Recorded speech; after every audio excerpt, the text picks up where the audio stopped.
Les saluda Alberto Carral y Armando Valle. Les damos nuevamente la bienvenida a otra emisión de Pasado y Presente, un programa de la Escuela para la Formación Política y Sindical Asociación Civil.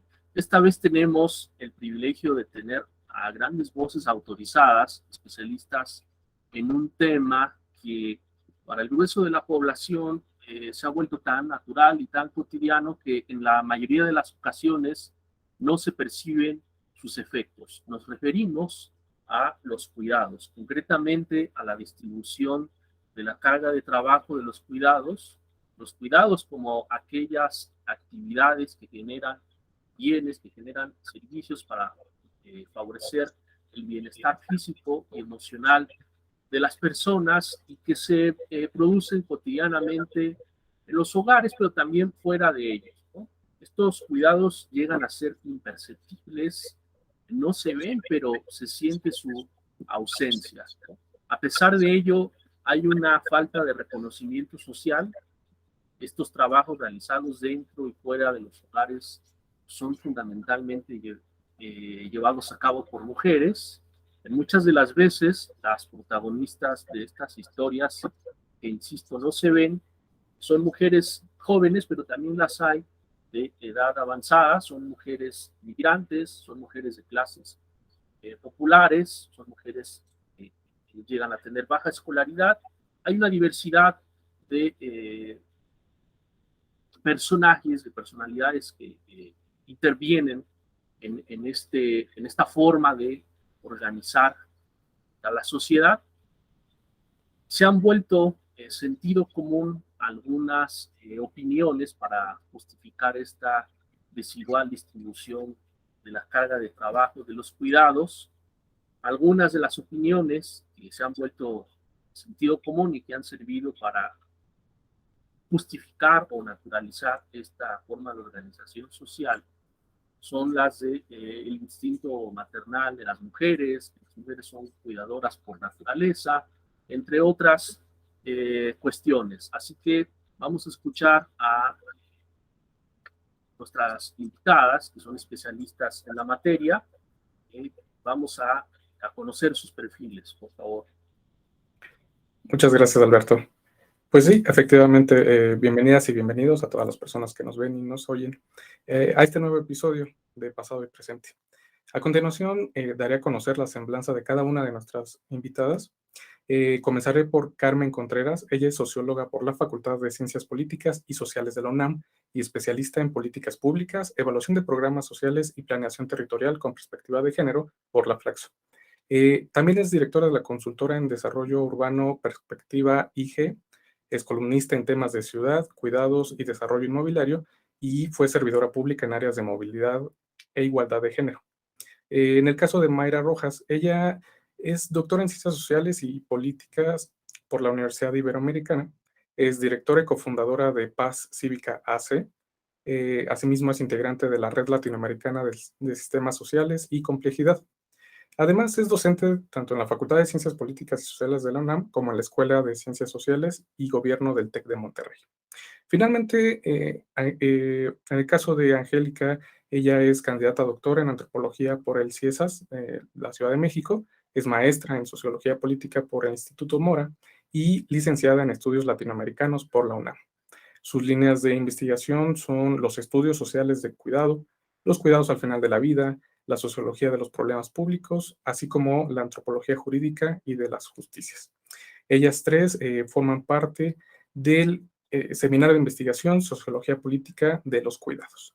Pues bienvenidas, muchísimas gracias por estar con nosotros el día de hoy y me gustaría comenzar planteando la siguiente pregunta para abrir la plática. Si lo ponemos de esta manera, dos términos. Por un lado, la sociología política. ¿Qué estudia? ¿No? Pensando que en nuestro auditorio habrá personas afines y quienes no conocen nada de este tema. Y por otro lado, ¿de qué estamos hablando al referirnos de los cuidados? ¿Y cuál es, digamos, el sentido o el punto de encuentro entre estas dos terminologías? Bueno, me gustaría tomar la palabra muy rápido. Primero decir que como ya comentaban Alberto y Armando, bueno, muchísimas gracias por invitarnos. Venimos representando al Seminario de Investigación Sociología Política de los Cuidados del Instituto Mora, y por ahí quería empezar porque siento que ahí se va entendiendo por qué Sociología Política y por qué Sociología Política de los Cuidados.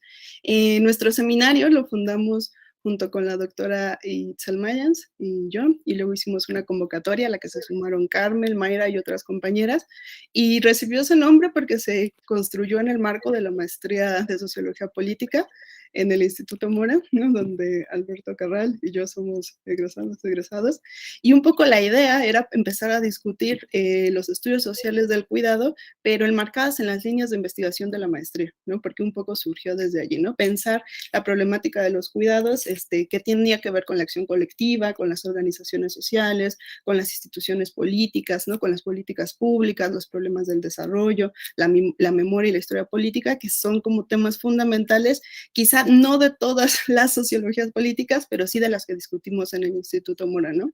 Y a partir de ahí quisimos hacer una intersección con los cuidados, pero cuando abrimos la convocatoria y llegaron muchas compañeras y compañeros a nuestro seminario, incluyendo a Carmen y a Mayra, que lo han enriquecido de una manera impresionante, pues aunque queríamos acotar sociología política, se extendió, ¿no? A otros temas y a otras disciplinas y a otras miradas. Entonces ahí, ya si quieren entrarle un poco más al tema de los cuidados, las escuchamos, Carmen y Mayra.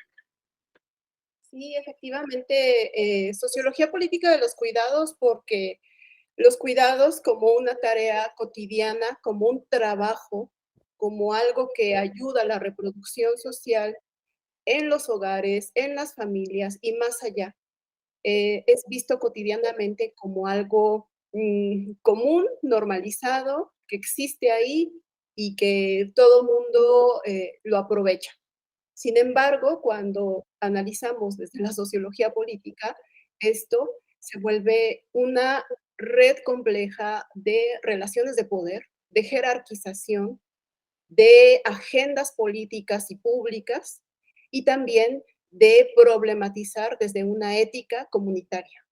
Entonces, sociología política de los cuidados es justamente el enfoque que se le da a esto que es un trabajo, que es una fuerza transformadora, tanto en lo económico como en lo social, en lo político, para darles enfoque y entonces valorizarlo, tener un tratamiento dentro de una política pública, que sea parte del objeto de una política pública y que sea también parte de un objetivo político de transformación, porque se da por entendido que existe, está ahí, pero cuando se empieza a dar este enfoque sociopolítico, justamente se ve que la jerarquización y las relaciones de poder surgen desde el primer núcleo familiar cuando se separa o cuando se distribuye el trabajo en casa. Concretamente, las tareas domésticas, el cuidado de otras personas, de todas las edades, no nada más de niños y niñas, sino hasta todo el ciclo de vida de una persona, y cómo esta distribución se da a partir de la jerarquía de género y de un orden de género. Entonces, la sociología política nos va a explicar todo esto, todos estos niveles o todos estos escalas en las que se desarrolla el trabajo de cuidados, como un trabajo, como una ética, como una responsabilidad, como un tipo de relaciones sociales que empiezan desde la familia y abarcan hasta responsabilidades estatales cuando hablamos del cuidado como un derecho. No sé si es demasiado general o si se puede entender esta relación. Yo agregaría prácticamente que la sociología política es una disciplina científica que como tal estudia fenómenos que la colectividad y el cuidado es un asunto de colectividad, es un asunto que tiene que ver con lo público, con la organización social y como bien lo mencionaban, con el Estado, con la sociedad civil, con la familia, con la ciudadanía, y es un tema sin duda que está atravesado por un asunto de poder. Todas estas matices son estudiadas a partir de una disciplina social como es la sociología política. Muchas gracias. Hay una cuestión que Para quienes no estén familiarizados con las ciencias sociales, escuchar que en la política, lo político está inmerso en el tema de los cuidados, ¿no? Alguien no familiarizada con el tema, como decía yo, con conceptos de las ciencias sociales, si escucha la palabra política pensaría en partidos políticos justamente o en gobiernos, ¿no? Entonces, esto me llevaría a plantear esta pregunta, ¿no? ¿Qué significa que lo que ocurre en el hogar, lo que ocurre en el ámbito privado, lo que ocurre de manera personal, también sea una cuestión política, ¿no? Y específicamente, ¿por qué el tema de los cuidados sería un asunto político, ¿no? ¿Qué relaciones, qué tipo de relaciones sociales, qué tipo de relaciones de poder atraviesan a la cuestión de los cuidados para que la podamos entender como un asunto político? Quien guste iniciar con la respuesta, adelante, por favor. A mí me gustaría señalar que la primera jerarquización de poder se da en los hogares, a través de la categoría de género, a través del rol socialmente asignado a hombres y mujeres dentro del espacio doméstico.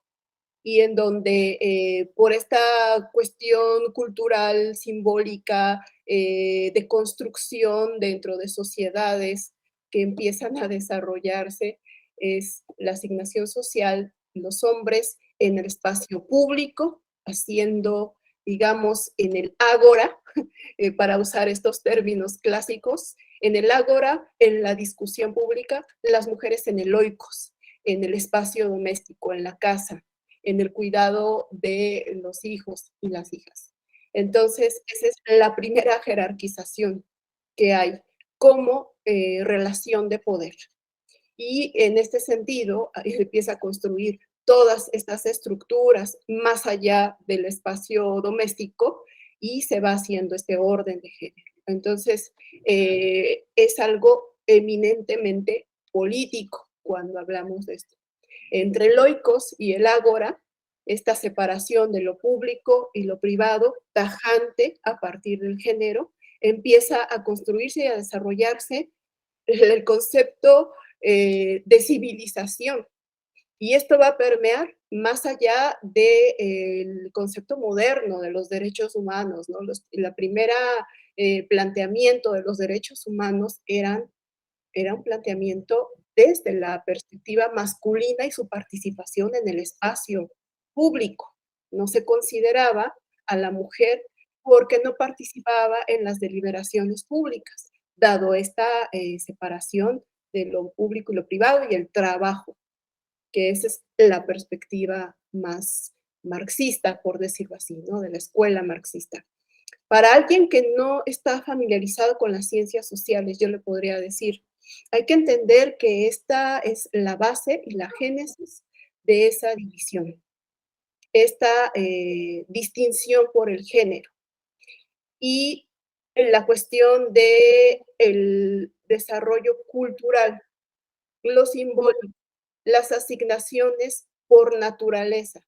Es decir, la mujer es apta para la crianza, para maternar, el maternar como un fin último de la mujer. Obviamente, dentro de la pareja es asignación del cuidado de otros para garantizar esa reproducción. Sin embargo, en una visión más amplia del derecho más moderno y sobre todo feminista, de la tradición feminista que empezó a cuestionar este orden, se habla de que esta división de lo público y lo privado no es tajante, no tiene fronteras, dado que lo que ocurre en los hogares también es una responsabilidad del Estado. Entonces, eso es un enfoque eminentemente político. No sé qué opinan mis compañeras, pero yo al menos lo veo así. Para mí, ese es claro cuál es la relación política, sociedad y trabajo de cuidados y asignaciones sociales a partir del género. Yo agregaría esto que acaba de explicar Carmen, el asunto de la división sexual y social que permite el diseño del Estado liberal que hoy conocemos. Y con el paso de la historia y con tantos cambios, tanto económicos, políticos, sociales, demográficos, que se han venido dando, se cuestiona precisamente, y las feministas cuestionan esta división tajante entre lo público y lo privado. Y hoy lo privado es público. La crisis del estado de bienestar, el desarrollo de las ciudades, la demanda del sistema económico, del modelo económico, del trabajo de las mujeres en el ámbito público, todos estos cambios que se han dado históricamente con el desarrollo del capitalismo, pues por supuesto van desdibujando esta división entre lo público y lo privado. El desarrollo de las democracias, sin duda, nos generan expectativas a las mujeres de derechos, ¿no? El salir al espacio público nos hace cuestionar estas sobrecarga de trabajo en el ámbito privado y en el ámbito público. Y algo muy importante es que este cuestionamiento lleva, por supuesto, a responsabilizar al Estado del cuidado de la vida, del cuidado de las personas, como un actor importantísimo que deberían estar generando políticas públicas que permitieran equilibrar esta gran diferencia de este esquema sexogénero que ha habido y que el Estado democrático nos genere expectativas de bienestar para todos y para todas. Bajo esto, él está obligado a generar políticas públicas que tengan que ver con el tema de los cuidados. Bueno, y en esto que comentaban ya Mayra y Carmen, ¿no? Sobre las distinciones entre lo público y lo privado, pero también las porosidades y las críticas, pues es súper importante lo que apuntabas, Alberto, ¿no? Como dar cuenta de cuál es la liga de lo político con los cuidados. Y a mí esa pregunta me emociona mucho, porque siento que para empezar, cuando hablamos de lo político en los cuidados, lo que estamos tratando de dar cuenta es que cuidar en sí mismo es político, ¿no? Porque cuando cuidamos, lo que estamos haciendo es sostener la vida, ¿no? Tratar de reparar y resolver ciertas crisis, ¿no? Hacer que la vida sea posible, que la sociedad se reproduzca, ¿no? Que todos estemos, pues no sé, como disfrutando y de alguna forma generando un bienestar generalizado. Esta es para mí la cosa más importante de reconocer el cruce entre los cuidados y lo político, y es la más difícil, ¿no? Porque a veces parece que el simple hecho de cuidar no es político y está alejado de todo lo demás.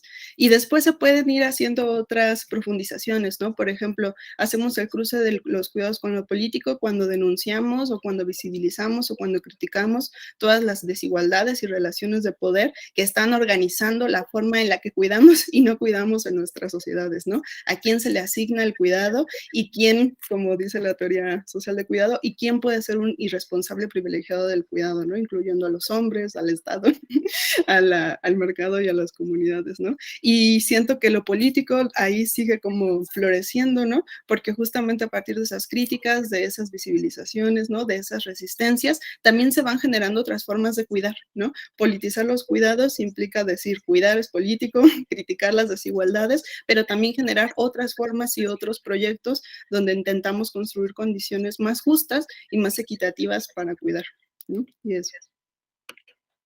Perfecto.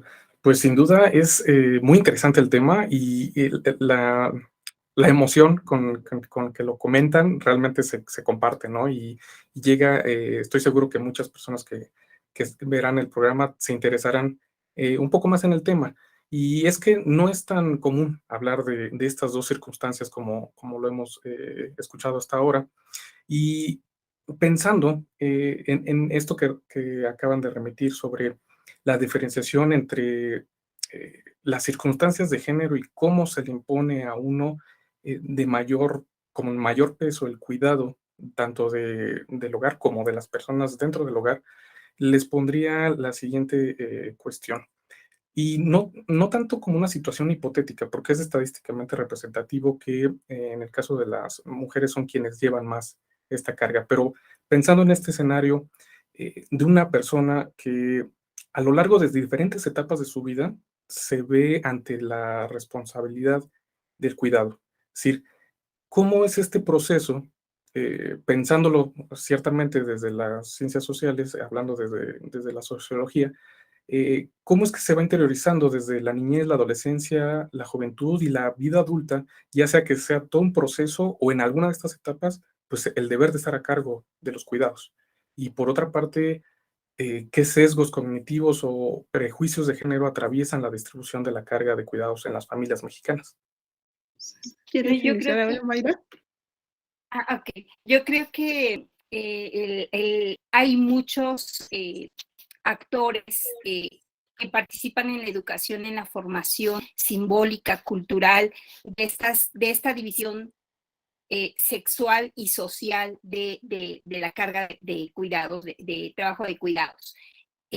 Lo podemos ver, por ejemplo, en la familia, cómo hay una, y lo decían hace un momento, una explicación, entre comillas, natural, ¿no? Este instinto natural de maternaje, la forma en que la niñez se apropia de los juegos, o les hemos hecho que se apropien de los juegos y de los juguetes como dispositivos de construcciones sociales importantes. Vamos, si le damos una pelota, difícilmente le va a poder dar de comer a la pelota, pero si le damos una muñequita, un muñequito, posiblemente. O sea, los juguetes son un dispositivo interesante pero también lo es la familia, lo son los medios de comunicación, lo es la escuela misma, lo es incluso la ciencia y toda la construcción histórica de la ciencia que estuvo sustentada en un empirismo y en un naturalismo, incluyendo las mismas ciencias sociales, que permearon toda esta, o que justificaron toda esta división sexual y social del trabajo.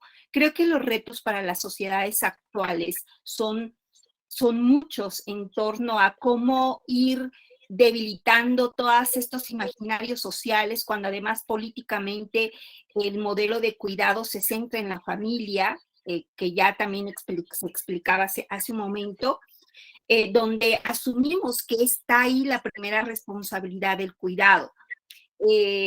Cómo ir cuestionando todos estos estereotipos. Me parece que los retos son muchos y creo que uno de ellos es, a mí me parece que reconocer que como personas humanas somos vulnerables, todos y todas, que la vida es vulnerable, que en ese sentido, si reconocemos nuestra vulnerabilidad y la vulnerabilidad de la vida, de la flora, de la fauna, de la vida como tal, creo que en ese sentido podríamos reconocer también que necesitamos cuidarnos, que necesitamos generar relaciones de cuidado que no estén cimentadas en este modelo binario que incluso en la misma ley y en las empresas se reproduce con este vocabulario de licencias de maternidad, licencias de paternidad,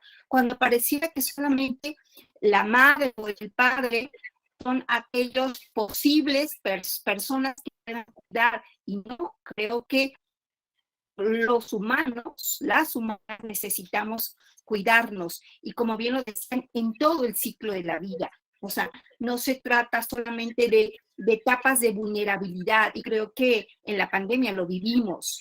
Cada uno de nosotros nos encerramos con miedos, reconociendo, y ojalá no se nos olvide, esta vulneración que tenemos.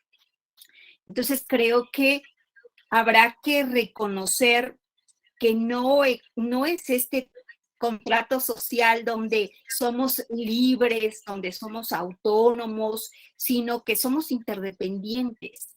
Y en este sentido, poner en el centro de las políticas, en el centro de las relaciones, el cuidado de la vida. Creo que los retos son muchos. Sí, yo escuchando a Mayra y pensando en la pregunta, estaba pensando que sí, que es importante ver cómo crecen nuestras infancias con ciertos roles de género y estereotipos, ¿no? Pero escuchando a Mayra justamente me hizo pensar que también quizá para dar cuenta de eso tenemos que verlo cómo sucede a lo largo del ciclo de vida de las personas, ¿no? De las mujeres y de los hombres. Ahora que decía ciencia, Mayra, pensaba, por ejemplo, por ejemplo, cuando organizamos un congreso, ¿no? Quienes llegan simplemente a dar la ponencia y quienes a veces sostienen toda la organización del congreso, ¿no? Es una forma de cuidar y de sostener y de distribuir el trabajo de cuidados en otro momento, ¿no? Por ejemplo, las políticas, ¿no? Públicas que justamente están reforzando ciertos estereotipos de género, ¿no? Cuando se le da a las mujeres el apoyo, porque son ellas quienes van a poder distribuirlo mejor en el hogar, ¿no? Entonces, esa pregunta a mí me parece muy importante, ¿no? Hacernosla en nuestras propias vidas y creo que justamente las ciencias sociales permiten dar cuenta cómo no solamente las niñas o los niños están interiorizando ciertos valores de género, sino que más bien están incorporando toda una sociedad que en todas sus dimensiones dentro de la casa y fuera de la casa está construyéndose con esos referentes, ¿no? Y pienso, y eso, ¿no? Y pienso que podemos pensar y referirnos a un montón de situaciones donde eso está sucediendo. También cuando yo escuchaba esta pregunta, pensaba que para dar cuenta de ella sí es importante de ver cómo se van interiorizando, construyendo y lo que sea, pero también es importante preguntarnos qué sucede con las resistencias, ¿no? Por ejemplo, con las niñas que dicen, yo no quiero usar este color, ¿no?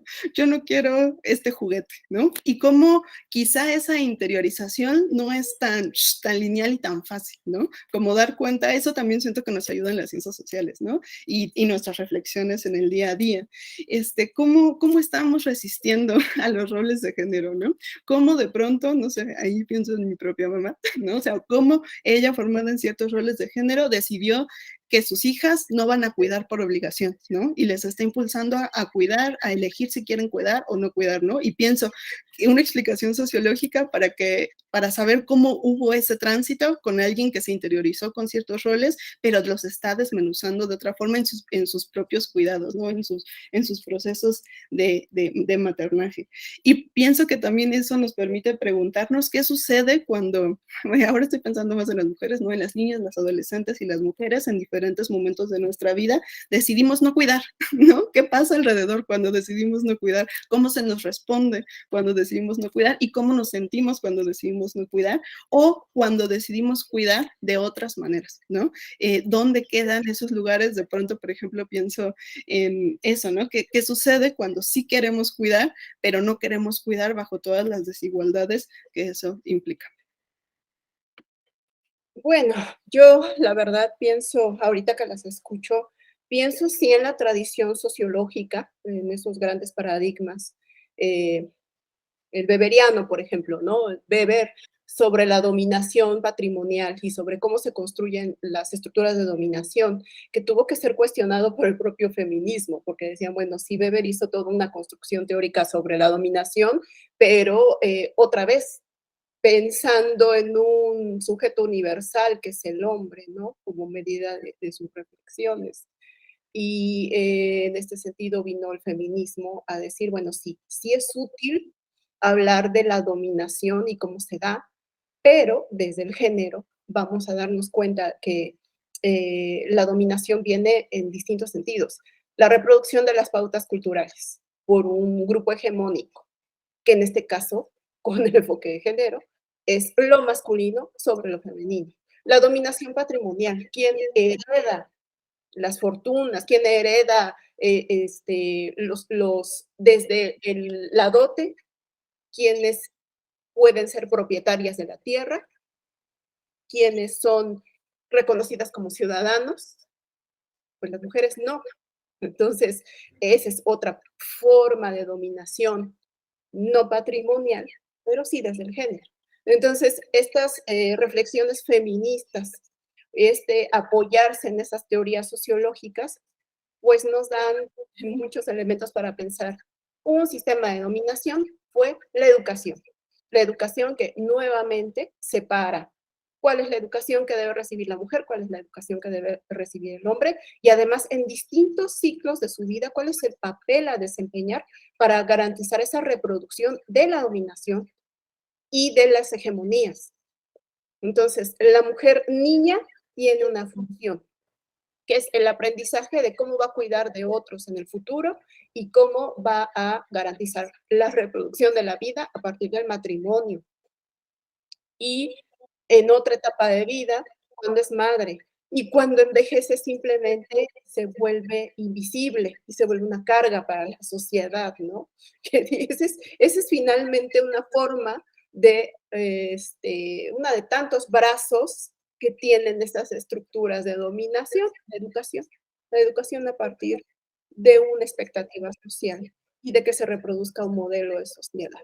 Entonces, ese es el planteamiento que se hace desde el feminismo, que es bastante útil, porque después viene otra corriente de feministas que dicen, bueno, si el marxismo nos dio también pie para pensar en la dominación a partir de grupos que concentran el capital y cuyo objetivo es la plusvalía y la división de clases sociales. Y se cuestiona ese enfoque también por parte de las mujeres. Es decir, sin embargo, dentro de la propia clase obrera, no es lo mismo el recurso, la posición de poder y las necesidades que tienen hombres y mujeres. Y cuando hablo de recurso no me refiero, o ellas no se referían exclusivamente a generar valor, generar plusvalía, no, o los salarios que recibían. En aquel capítulo de Maquinaria y Gran Industria del Capital, ¿no? Donde describe qué actividades hacían las mujeres, los niños y los hombres, y bajo qué condiciones. Entonces, las feministas extraen justamente ese enfoque y dicen, sí, y ahí mismo se ven esas diferencias.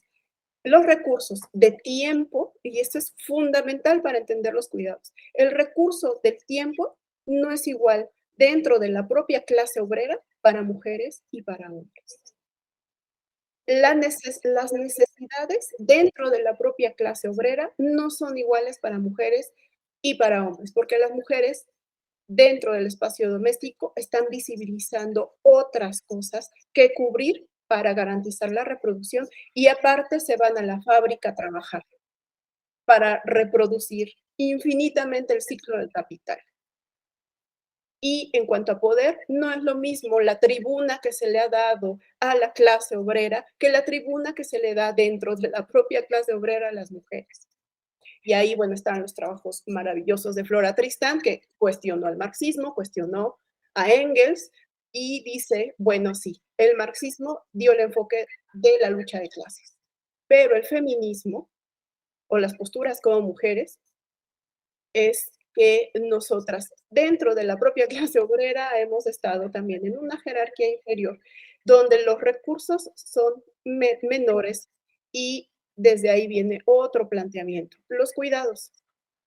Los cuidados no son lo mismo dentro del espacio doméstico, pero tampoco se politizan o se llevan a la arena pública con el mismo énfasis y entusiasmo que se llevan otras cuestiones de agendas políticas como el sindicalismo, el derecho a unirse, el derecho a la protesta en aquella sociedad que apenas estaba industrializándose.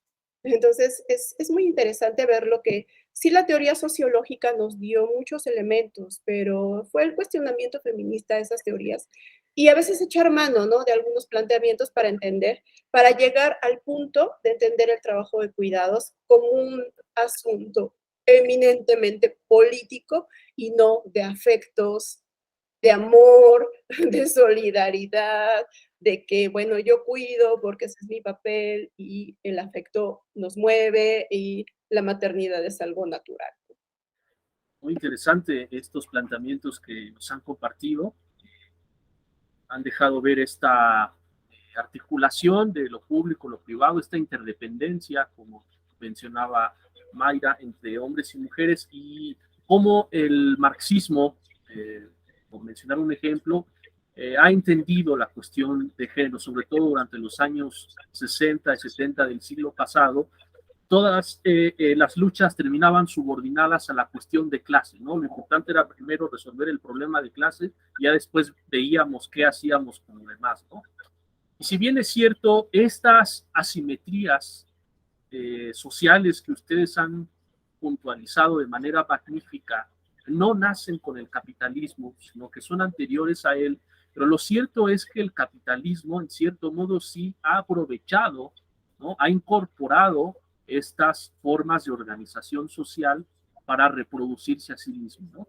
¿Cómo podrían ustedes caracterizar esta manera en cómo el capitalismo se ha apropiado de estas asimetrías sociales, de estas formas de organización social en torno a los cuidados, ¿no? Y cómo ha sido históricamente, cómo podríamos entender esta relación, cómo se ha dado? Sí, bueno, esa es una pregunta muy interesante, ¿no? Que se ha desarrollado desde diferentes perspectivas de los estudios sociales del cuidado, pero bueno, ya me dirán Carmen y Mayra qué piensan, pero creo que la economía feminista del cuidado ha dado como un impulso importante a eso, ¿no? Ya lo comentábamos hace ratito, ¿no? O sea, en general el orden de género está dividiendo lo público y lo privado, ¿no? Quizá más en un orden como de la modernidad capitalista occidental, y también está reproduciendo, y también está dividiendo los trabajos, ¿no? Entre eso que ha llamado trabajo productivo, ¿no? Que desde el mismo nombre empieza la división sexual del trabajo, ¿no? Eso que se llama trabajo productivo y lo que se llama o se ha llamado en estos lugares, en estos procesos históricos y en estas instancias, el trabajo reproductivo, ¿no? Y donde parece que justamente los cuidados están solamente en el trabajo reproductivo y están como una responsabilidad única de las mujeres, ¿no? Lo que ha sido de pronto como que en esta mirada hegemónica y justamente incluso se da como esas respuestas en la vida cotidiana, parece que el trabajo reproductivo depende del productivo porque es el que realmente está produciendo valor, está produciendo bienestar, está produciendo cosas y lo lanza hacia los hogares, ¿no? Pero lo que ha venido a decir la economía feminista del cuidado es, de la economía feminista en general y la economía feminista del cuidado, es decir, bueno, es un poco al revés, ¿no? Con lo que ganan los obreros o cualquier clase social, no alcanza para la reproducción de la fuerza de trabajo, ¿no? Todo lo que no se puede pagar con los salarios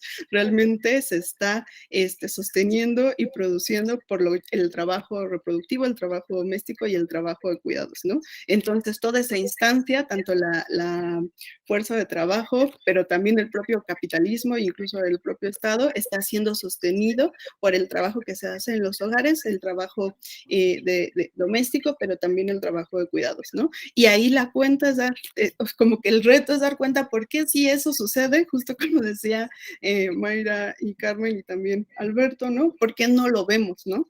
O sea, ¿qué es lo que sucede cuando en esa división sexual del trabajo no solamente uno de los polos está extrayendo todo y se está sosteniendo por parte del trabajo reproductivo y de cuidados, sino qué pasa para que no lo veamos, ¿no? ¿Qué pasa para que se invisibilice, ¿no? ¿Qué pasa para que se vuelva una cuestión solamente doméstica o política, privada y de mujeres? Y yo creo que ahí también, y ahí voy cerrando, en los estudios sociales del cuidado lo que han ido también ha sido problematizando esta primera división como muy lineal, esta primera distinción y esta división sexual del trabajo y decir, bueno, también es importante dar cuenta que no es solo una distinción entre hombres y mujeres, ¿no? Sino que necesitamos una perspectiva interseccional que dé cuenta cómo el trabajo de cuidados se está distribuyendo por ciertos marcadores de clase, ¿no? Ciertos marcadores étnicos de norte-sur, de ciertos procesos de racialización. Y dar cuenta también cómo a partir de eso se producen también, pues, relaciones de poder en el bloque mismo, no sé, de las mujeres, ¿no? Que incorporaría prácticamente es el asunto del trabajo, cómo fue definido, o sea, el concepto de trabajo, cómo fue definido por la economía clásica, ¿no? Incluso la teoría marxista, el gran capital de Carlos Marx, cómo definía el trabajo, dónde se generaba valor, quedando totalmente invisibilizado el trabajo que se hacía en el espacio privado, y que, bueno, y que no había un salario de por medio. Sin embargo, Carmen, que es especialista en esto, el trazo de las ciudades, por ejemplo, la planeación, el diseño de las mismas casas, permitieron que el modelo capitalista se desarrollara, incluso lo dice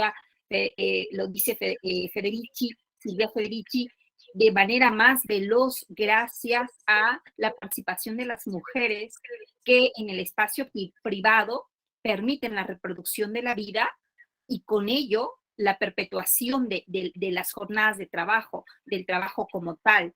Entonces, esta parte de cómo se embonan de alguna manera tanto lo público como lo privado, tanto el trabajo productivo como reproductivo, para los fines del capitalismo, para la perpetuación del sistema económico.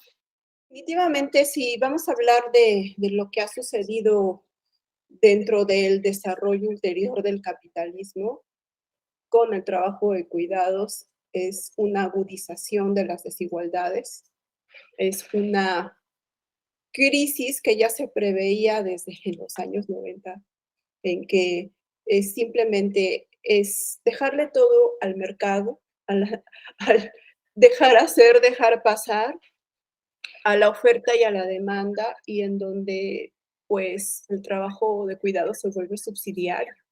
O sea, simplemente está llevando a la sociedad a cuestas, no nada más en Latinoamérica, en este momento es en todo el mundo, y es parte de las relaciones capitalistas. ¿Por qué? Porque simplemente el trabajo de cuidados genera valor, genera beneficios que no son reconocidos en las cuentas nacionales, no son reconocidos como parte de la política fiscal, como parte de la política laboral. Apenas está iniciando a registrar en cuentas nacionales, en las llamadas cuentas satélite, cuánto vale el trabajo de cuidados que se hace en casas, si se pagara, pero es trabajo no pago en la mayoría de los casos. Entonces, apenas empieza eso a concretarse, pero es una discusión del siglo pasado, de las últimas décadas del siglo pasado, porque se vino agudizando justamente las desigualdades a partir del desarrollo capitalista, a partir de los flujos migratorios. Yo me atrevería a decir, en el caso del estudio de las ciudades, es más que claro, a través del cambio climático y los desplazamientos de la población de los países pobres que migran a los países en donde puedan encontrar oportunidades laborales, y esas oportunidades laborales para las mujeres, dado la asignación social de género, es cuidar a los hijos e hijas de otras mujeres en otra situación con más privilegios. Y migran desde Guatemala, Centroamérica, a los Estados Unidos, a cuidar a los hijos de otras mujeres, dejando a sus hijos atrás, bajo el cuidado de quién sabe quién.